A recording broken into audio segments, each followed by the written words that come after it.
তো দেখেন এখানে ৫-৬টা চারা আছে ছোট বড় মিলে।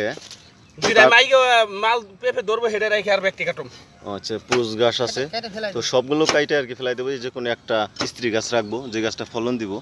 তো ছোট দেখে আর কি ভাই এখনো কাটে নাই, রাইখে দিছে প্রতিটা শাহী খেয়েছে। পেঁপের ক্ষেত্রে এরকম আর কি ছোট বড় মিলে আর কি রাখতে হয়। তো যখন আর কি আপনার ফুল আসবো, স্ত্রী পুরুষ বোঝা যাবো, তখন আর কি একটা গাছ রাখবো, বাদ বাকি 2-3টা চারা কাইটে ফেলবো। এর ক্ষেত্রে ভাই আপনার বাগানটা এসে দেখলাম, তো অনেকের বাগানে যাই, আপনার গাছ মাইটেছে বা মাইটে না এখনো। তো এই মুহূর্তে আর কি অনেকে এই পেঁপে বিক্রি করতেছে, আর সেই ক্ষেত্রে আপনার চারাগুলো এখনো ছোট। আর এটা কোন কারণে একত্রে কি লাগাইছিলেন না নামি করছেন? না, এটা লাগাইছিলাম হলো সবার পরে, সবার পিছিয়ে চারা লাগানো হয়েছিল, লাগাইছিল খুব ছোট ছোট কালে। জি, চারা ছোট কালে লাগাইছে, কিন্তু আসলে মিষ্টি কুমড়া। ও মিষ্টি কুমড়া। মিষ্টি কুমড়া গাছ যেমন এই পেঁপে গাছের একটু দান চাপ দিয়ে ধরে ফেলছিল, তখন এই গাছটা মর্দ একটু কম হয়েছে। তারপর হাল বাইয়া ফিরে পানি দেওয়া হয়েছে, পানি দেওয়ার কারণে গাছ হয়েছে। এখন গাছ সহ হয়তো মাটি দিয়ে দিতেছি, নিচ থেকে গাছ পয়সা যাইবো, এই জন্য আর কি গাছ সহ আমি মাটি এখন দিতে আছি। এখন যদি না দেয়, দেখা গেছে কিছুদিন পরে ঝড় বৃষ্টিতে গাছ ভেঙে দেবে। এখন ভেঙে গেলে আবার আর একটা ঝামেলায় পড়ে যাবো। এই জন্য ছোট গাছ মাইটে দিতেছে। হ্যাঁ, ছোট একটা মাইটে দিতেছে। গাছ তো দেখতেছি মাশাআল্লাহ আপনাদের কাছে অফুরন্ত সেই গাছ। এই গাছে কোনোটা কিছু হবে না, গাছ পয়সা দেবো মাটির নিচে পড়লে যেটি পড়বো ওইটি পয়সা দেবো। আচ্ছা, তারপরে কিছুদিন গেলে আবার একটা পছন্দ বীজ দিয়ে দেবো, সব পয়সা দেবো গাছ। তাহলে তো আপনি যে গাছের একটা সার হিসেবে কাজ করবেন। হ্যাঁ, গাছ পচলে পরে ওটা গাছে টান দিলে ওটা সারের একটা জৈব সারের একটা কাজ করবো। এটি আচ্ছা, যে জৈব সার দিয়ে আমরা মাটির নিচে দেই এবং মাটির উপরেও দেই, এবং গাছের গোড়ায় এবং পটাশ, ডিএপি, টিএসপি, ইউরিয়া সার, ফুরাডান, সালফার, জৈব সার এগুলো দিয়ে পটাশোনা দিয়ে বইনে দিলে পরে দেখা গেছে যে মাইটে দিলে ওই গাছ সব পয়সা যাবে। পয়সা গেলে ওই আস্তে আস্তে গাছের জোর বেশি করবো। এই সবগুলো সার আপনি কি মাটির নিচে দিয়ে নিছেন আগে? মাটির নিচে দিছি, তারপর আবার মাটির উপরে দিছে। এখন আচ্ছা, চাপা পড়ে যাবে, তাহলে তো ওইটা চাপা পড়ে গেছে। ওইটা পড়ে গেছে, ওটা মাটিতে রেখে দিলাম, তাতে ওই অ্যাকশনটা জাত করে করবো। আচ্ছা, এটা ওই 15 দিন পরে গাছে এসে দেবো, পেঁপে এসে দেবে। এখন আচ্ছা, তাহলে এখন এই সারটা ভাই কত দূরত্ব দিচ্ছেন? এটা তো আপনার গাছের গোড়া সাইডে মোটামুটি 1 ফিট, 1.5 ফিট থাকবে। এটার কারণটা কি? এটার কারণ হলো যদি বেশি গড়ে দেই, ওই গাছটার গোড়ায় পেছলি ওই গাছ পয়সা। সম্মানিত দর্শক, এখানে দেখতে পাচ্ছেন যে ক্ষেত মাইটানো হইতেছে, এই যে কুবানো হইতেছে, যেটা থেকে বলা হয় চারার গোড়ায় মাটি দেওয়া। এই যে এইভাবে প্রতিটা গাছেই এই কুবাইতেছে। তো ভাইয়ের এটা নিজের ক্ষেত, সে পেঁপে ক্ষেত করছে এখানে 1 বিঘা জায়গায়। তো দেখেন কিভাবে চারার গোড়ায় মাটি দেয়। কখন চারার গোড়ায় মাটি দেওয়ার আগে চারার গোড়ায় কী কী সার আপনার দিতে হয়েছে, যেগুলো দিয়ে আপনি ডাইকে দেওয়ার পর গাছ রাতারাতি 14 থেকে 15 দিন পরে আপনার ফলন আসা শুরু হইব, দ্রুত বড় হইব, প্রক্রিয়াজাতকরণ। তো দেখতেই পাচ্ছেন যে প্রতিটা গাছের গোড়ায় ঘাসযুক্ত মাটি দিতেছে। এই ঘাসের উপর দিয়ে আবার আরেকবার মাটি দিব, তো গাছটা পচে যাব। গাছের নিচে সার আছে, এই সারের কারণে আর গাছগুলো তো মাটি দিয়ে রাখি দেওয়া হইতেছে, তো পয়সা আর কি সার হয়ে যাইব। দেখতেই পাচ্ছেন এই যে ভাই একটু নামিতে করছে, নামিতে করার কারণে এখন মাইট আইতেছে। তো 1 বিঘা জায়গায় আপনার কতগুলো গাছ দিছে এবং কয়াত গাছ, তো সেই সম্পর্কে বিস্তারিত আলোচনা করব।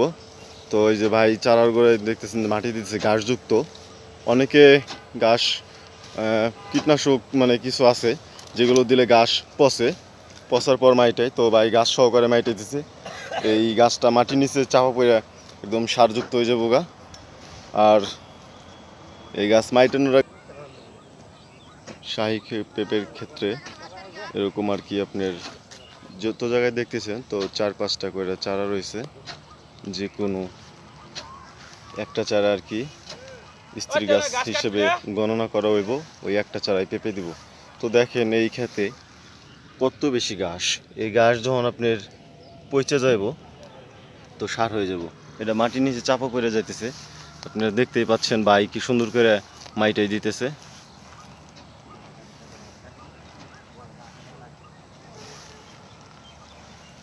মাটি দেওয়ার ক্ষেত্রে প্রতিটা চারা আপনি রেডি করা হবে। আর এই যে এখানে দেখতে পাচ্ছেন যে অনেকগুলো চারা ময়ূর এরকম হুট হয়ে রয়েছে তো বিভিন্ন জায়গায়, এই যে তারপর আছে আপনার ওই যে, তো এই সবগুলো আর কি আপনার কাইটে রাখছে।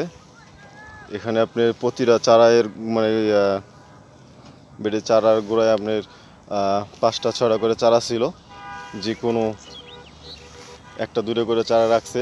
তো ওই 2টা রাখছে যে জায়গায়, তো ওই জায়গায় থেকে আবার পরবর্তীতে কাটবো। স্ত্রী পুরুষ এখনও গণনা করা হয় নাই, যেগুলো হয়েছে পুরুষের ক্ষেত্রে তো সেগুলো কাটছে, যতগুলো কাটছে এগুলো পুরুষ পেঁপে, এতে আপনার ফলন খুব কম হয়। ওইখানে দেখতে পাচ্ছেন, তো ওই যে ভাই মাইটাইতেছে, তো আপনাদেরকে আরও দেখাই, ওই যে ওখানে আছে। তো যতগুলো আছে এরকম ময়ূরে হুটে রয়েছে কাটার পরে, তো এগুলো সবগুলোই আপনার পুরুষ পেঁপে। ওই যে ওইটি পুরুষ পেঁপে, দেখেন এই যে সুন্দর করে কাটছে। পেঁপে চাষ করেন মোটামুটি 8-10 বছর। 8-10 বছর। তো পেঁপে চাষে কিরকম লাভ হইতে পারে?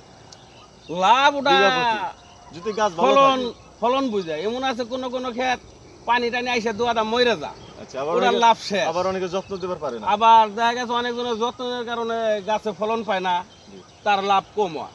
দেখা গেছে 26% জায়গার ভিতরে 250 চারা খা, 250 চারা লাগাইলে ওখান থেকে দেখা গেছে 30টা মার যায়, 20টা মর্দা হয়, 200 চারা থাকে। 200 চারা প্রতি গাছ প্রতি এক খাসি করে মাল হিসাব করলে 200 খাসি মাল হবে। 200 খাসি মাল হলে খাসি প্রতি 1000 করে দিলে 2 লক্ষ টাকা। 2 লক্ষ টাকা এলো এটা এটা কি নরমাল হিসাব? নরমালি একটা 1 বিঘে আপনি এখন বর্তমানে চারা দিচ্ছেন কতগুলো ভাই? চারা 1 বিঘে হলো বড় পাখিতে হলো 300, আর ছোট 26% যেটা পাখি ওটা হলো 250-260 টাকা। 250-260 টাকা, মানে 250 টাকা ধরেন। 250। তো ভাই যদি নাকি আপনি পেঁপে গাছ যদি যেরকম যত্ন দিতেছেন, যে মানে নিজে পরিশ্রম দিতেছেন, আপনার এই নিজের জমিন তো অল্প অল্প করে করছেন, এবছর বিভিন্ন বন্যায় টন্যায় আপনি সমস্যা হয়ে যায়, ঝড় বাতাসে তো অল্প করে করছেন, সেই হিসেবে আপনার এখানে 250 চারা ধরেন। 250 তো 250 চারা যদি 250 মধ্যে 50টা মাইর, 50টা মাইর, তো 200 মর্দা আছে, কিছু মাইর আছে, 200 চারা হিসেব। 200 চারা যদি গাছ প্রতি আপনি 1000 টাকা করে পেঁপে বিক্রি করেন, সর্বনিম্ন 1000 টাকা, এটা হলো 2 লক্ষ টাকা। 2 লক্ষ টাকা আসে। তো এটা তো আপনার পাইতেছেন এই একদম ফ্রি এক হিসেবে। 2 লক্ষ টাকা এটা দেখা গেছে এখান থেকে হয়তো কামলা টামলা নইতে নইতে ওর মধ্যে আরো 30-50 হাজার টাকা খরচ হইব, 1.5 লক্ষ টাকা থাকবে। এখন তো আপনি নিজের কাজ নিজেই করছেন, তো এখন দেখতে পাচ্ছেন আপনার কি সুন্দর পেঁপের চারাগুলো। তো এখানে আরও দেখতে পাবেন যে অনেক চারা এভাবে কাইটে রাখছে রকমভাই, মনে হইতেছে যে আসলে খুব বেদনাদায়ক যে চারাগুলো কাইটে ফেলছে, এত ছোট ছোট চারা। আসলে কাটতেও তার খুব কষ্ট হয়েছে, কারণ নিজের এই জমিতে পেঁপে গাছের চারাগুলো কাটতে এতটা সুখের না। ওই যে এরকম জায়গায় জায়গায় আপনার অনেক 5-7টা করে চারা কাইটে রাখছে ভাই, খুব কষ্টজনক একটা ব্যাপার। কষ্ট হইলো আর কি, কাটা লাগছে। এই দেখেন এই যে, আর এই জায়গা থেকে কাটছে, এই জায়গা থেকে বাইক পেঁপের চারা কাটছে হলো 7টা, ছোট বড় 7টা পেঁপের চারা কাটছে, দেখতেই পাচ্ছেন। ওই যে 7টা চারা কাটছে। এখানে আপনার রাখছে একটা চারা, তো দেখতেই পাচ্ছেন 5টা চারা কাটা হয়েছে। এগোড়ায় ছিল 5টা পেঁপের চারা। তো প্রতিটা জায়গা থেকে আপনি এরকম পেঁপের চারা কাইটে রাখছে। তো সাইজ ক্ষেত্রে ফলন যেরকম বেশি হয়, তো চারা অনেক বেশি হয়। বেশি চারা না দিলে পুরুষ গাছ হয়ে গেলে আপনার পেঁপে আশা করা খুব বোকামি হয়ে যাব। কাজেই পুরুষ গাছে আপনার পেঁপে ওরকম ধরে না। ওই দেখতে পাচ্ছেন যে দূর দিয়ে আপনার ওরকম সাদা সাদা রয়েছে, সবগুলো পেঁপে গাছ কাটছে পুরুষ পেঁপে। ওই যে প্রতিটা জায়গায় আপনার কাটা আছে এরকম বাগানে বাগানে, আপনাদেরকে আমি দেখাই দিছি কাছে যায়। এরকম প্রত্যেক জায়গায় রয়ে গেছে পেঁপের চারা। কম জি, ওটা খাইতে মজা কম, আবার এটা হলো মজাটা বেশি। এটা এটা পাবলিকে টানে বেশি, ঢাকা শহরে পেঁপেটা খাই বেশি, জি। এটা মূল্যও বেশি। তো এটা মানে গাছে ধরে কেমন? না গাছে ফলনও ভালো এটা। আচ্ছা, আর হাইব্রিডের ক্ষেত্রে? হাইব্রিড ওটা আমি লাগাই না, ওটা আমি তেমন এটাই না, কিন্তু ওটা টানে কম। এক গল্পটা হাইব্রিড যেটা ওটা মিষ্টিও কম।